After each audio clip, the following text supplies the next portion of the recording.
स्वागत है आप सभी का। आप देख रहे हैं इकोनॉमी टुडे। अब बात करते हैं आज के फोकस की।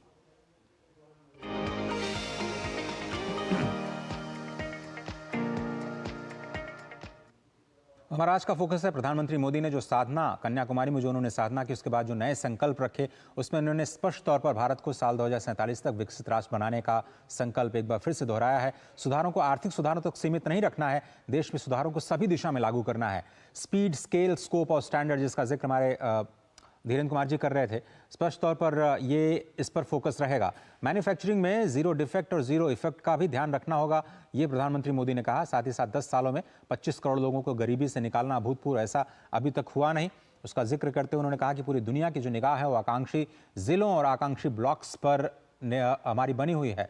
अंतिम पायदान पर लोगों को सशक्त बनाने की नीति की भी सराहना हुई और डिजिटल इंडिया कैंपेन एक दुनिया के लिए बड़े उदाहरण के तौर पर नजर आया। हमारे साथ जो खास मेहमान उनके साथ जुड़ते हैं, डॉक्टर चरण सिंह जुड़ रहे हैं जो कि अर्थशास्त्री हैं और इन सुधारों को बहुत ही करीब से देखते हैं। साथ ही साथ धीरेन्द्र कुमार जी हमारे साथ जुड़े हुए हैं। डॉक्टर चरण सिंह, कैसे देखते हैं आप प्रधानमंत्री के इन बिंदुओं को, जिस पर वो कह रहे हैं कि अब हमें सुधारों को और व्यापक बनाना होगा और केवल इकोनॉमिक रिफॉर्म्स पर फोकस नहीं करना है, शायद कुछ और क्षेत्र में भी रिफॉर्म्स आने वाले हैं?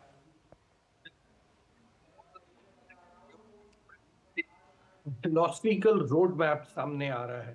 जैसे आपने कहा कि 4 बिंदु, वैसे तो प्रधानमंत्री काफी दिन से परफॉर्म, रिफॉर्म एंड ट्रांसफॉर्म की बात कर रहे थे, तो उसी को आगे वैसे उन्होंने जैसे बढ़ाया है, जब उन्होंने कहा स्पीड है, स्केल है और स्टैंडर्ड्स हैं और स्कोप है।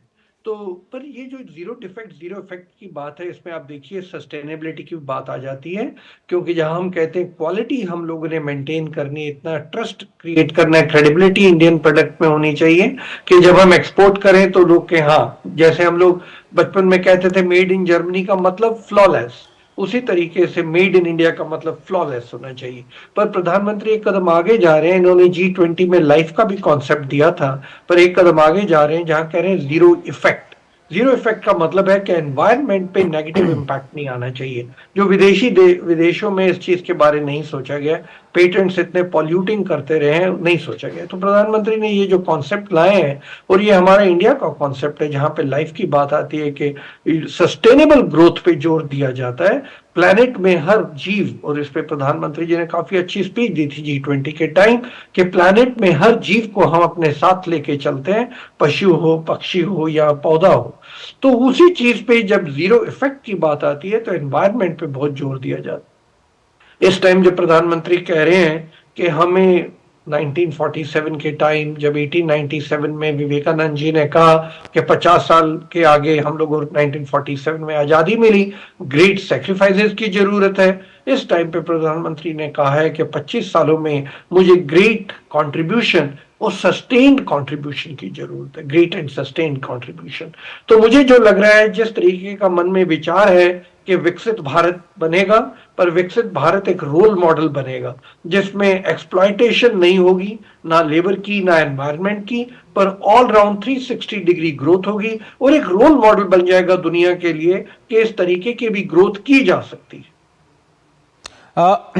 धीरेन्द्र कुमार जी, आप कैसे देखते हैं ये देखते हुए कि अभी हमने जीडीपी डेटा देखा, काफी पॉजिटिव रहे, हमने जीएसटी नंबर्स देखे, वो भी काफी एनकरेजिंग रहे, यूपीआई के हम नए बनते रिकॉर्ड देख रहे हैं, पीएमआई के नंबर्स काफी पॉजिटिव हैं, तो क्या हम फंडामेंटली एक मजबूत आधार तय कर पा रहे हैं, बना पा रहे हैं 2047 जिसकी बात प्रधानमंत्री कर रहे हैं? जी हाँ, मुझे लगता है कि इन सब चीजों की तैयारी पिछले 10 साल में ही हुई है। जीएसटी के बारे में हम सोच भी नहीं पाते थे, और बहुत सारा आउटस्टैंडिंग, अभी भी अगर आप देखें कि जीएसटी के इम्प्लीमेंटेशन में बहुत सारे कॉर्नर्स कट किए गए थे, इसको केवल चालू करने, इसके शुरुआत के लिए, कि अभी भी इसमें अल्कोहल और पेट्रोलियम प्रोडक्ट अभी नहीं है, जिसकी वजह से इकोनॉमी का आधार काफी बड़ा हो सकता है। इससे राज्यों को भी फायदा हुआ है, और जिस तरह से राज्यों को बहुत आसानी से बिना किसी लीकेज के और वेल एडमिनिस्ट्रेड ये जीएसटी के आधार पे जिस तरह से रेवेन्यू मिल पा रहा है, लोग बहुत बड़े डेवलपमेंटल प्रोजेक्ट पे इम्बार्क कर पा रहे हैं। तो मुझे लगता है कि हमारे जो कुछ भी तैयारी की है, जो डिजिटल इंडिया का फायदा हमें हमारे डोमेस्टिक फ्लोज में दिख रहा है जी, जिस तरह से सेविंग और जिस तरह से बाजार का आधार बहुत ही व्यापक हो रहा है, इन चीजों को जो हमारे यहाँ इनडायरेक्ट फायदा है इन सारे रिफॉर्म्स का, उसका आकलन कर पाना बड़ा मुश्किल है, लेकिन और वो हमारे इकोनॉमी के स्केल में दिख रहा है। जीएसटी एक बहुत ही ऑर्गेनाइज तरीके से हमारे पास एक मंथली रिपोर्ट आ जाता है कि हमारे इकोनॉमी का स्केल क्या बढ़ रहा है। और ये अगर आप देखें कि जीएसटी की शुरुआत में जब हम 1 लाख करोड़ रुपए मासिक जीएसटी के मोबिलाइजेशन को हम एक बड़ा लैंडमार्क समझते थे, वो अब 1,70,000 करोड़ पिछले महीने पहुंच गया था।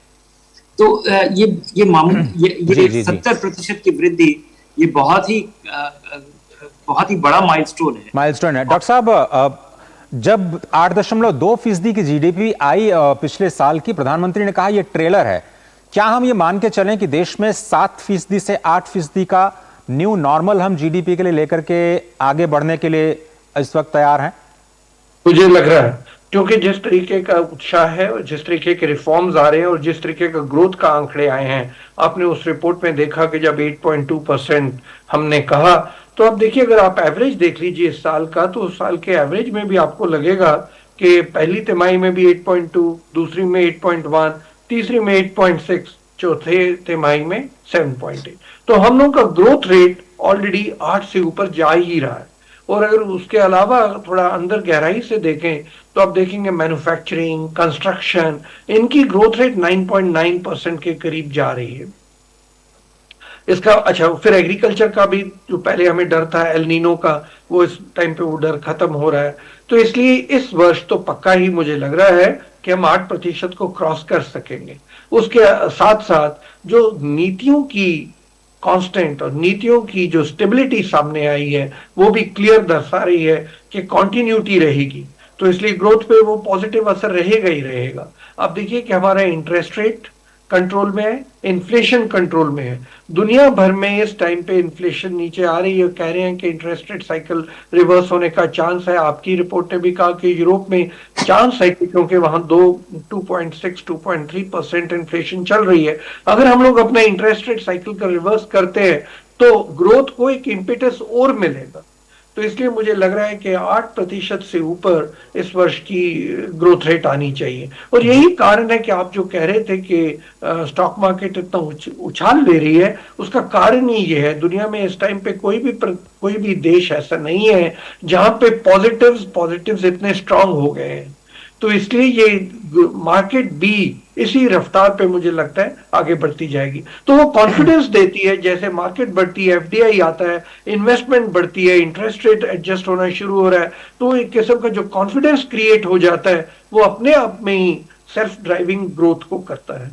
जी, मेरे पास वक्त इतना ही है। बहुत बहुत धन्यवाद डॉक्टर चरण सिंह, वक्त निकालने के लिए। धीरेन्द्र कुमार जी, हमेशा की तरह जुड़ने के लिए आपका इस प्रोग्राम में शुक्रिया। लेकिन स्पष्ट तौर पर इकोनॉमी के मोर्चे से कई सारी अच्छी खबरें आ रही हैं, जिनका असर आज शेयर बाजार ने स्पष्ट तौर पर दिखाई दिया।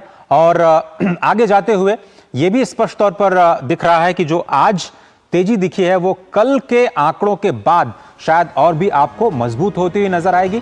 और कल सभी की निगाहें, जैसा कि हम सभी को इंतजार है कि चुनाव के नतीजे क्या होंगे और उसके बाद क्या ये सेंसेक्स और निफ्टी या जो शेयर बाजार हैं, दूसरे वित्तीय बाजार हैं, इसी मजबूती को बरकरार रख पाते हैं। क्या सरकार रिफॉर्म्स की दिशा में आगे बढ़ेगी? मोदीनॉमिक्स और तमाम मुद्दों पर लगातार हम इकोनॉमिक टुडे में चर्चा लेकर के आते रहेंगे। फिलहाल आज के इस अंक में सिर्फ इतना ही। पूरी टीम को दीजिए इजाजत। नमस्कार।